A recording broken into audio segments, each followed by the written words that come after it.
Hello friends, in the series on the income tax cases, today we will discuss an issue which is based on a limitation period for filing the compounding application by the assessee in case the prosecution proceedings are initiated against the assessee. The issue before the Honorable Bombay High Court was that if a criminal complaint is filed against the assessee for prosecution for the violation of the provisions of the Income Tax Act, and if the assessee files the compounding application, but if that compounding application is beyond 36 months from the date of the complaint, and that period is also prescribed into the guidelines issued by the Central Board of Direct Taxes dated 16th September 2022. So whether in that case that time limit is binding on the Principal Chief Commissioner of Income Tax for rejecting the compounding application. This issue has been taken up by Honorable Bombay High Court in the case of LT Stock Brokers Private Limited versus Chief Commissioner of Income Tax. This case is reported in 480 ITR at page number 26, and the date of the judgment is 4th March 2025. In the present case, the Income Tax Department through Principal Chief Commissioner of Income Tax filed a complaint against the assessee for initiating the prosecution proceedings. The assessee filed a compounding application before the learned Principal Chief Commissioner of Income Tax, but the Commissioner found that this application is beyond 36 months from the date of the complaint, and by applying the Central Board of Direct Taxes guidelines dated 16th September 2022,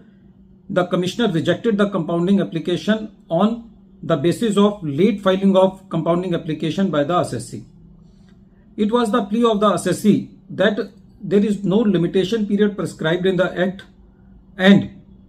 if any period is prescribed in the guidelines, then that is not binding statute, so the assessee compounding application should be decided on merits. But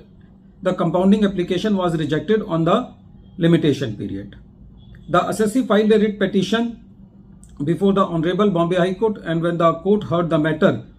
the court was of the view that in para 8 of the Central Board of Direct Taxes Guideline 2014, in which limitation period is prescribed, but that para does not exclude the possibility in peculiar facts and circumstances to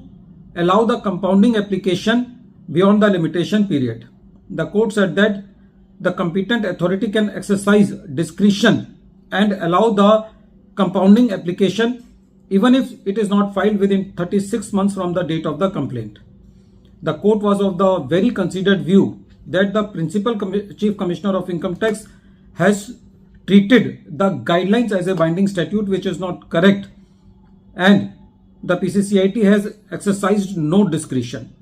The court was also of the view that the rejection on the premise that the competent authority has no discretion or jurisdiction to allow the compounding application beyond 36 months is not valid, and hence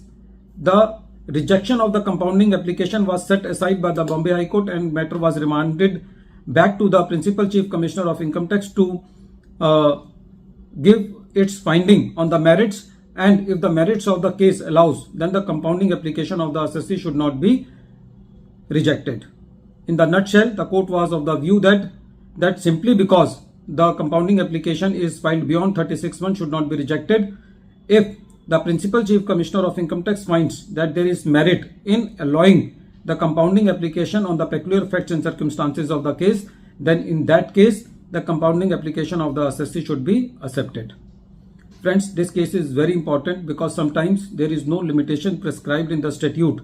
but some limitation periods are prescribed through Central Board of Direct Taxes circular, like filing the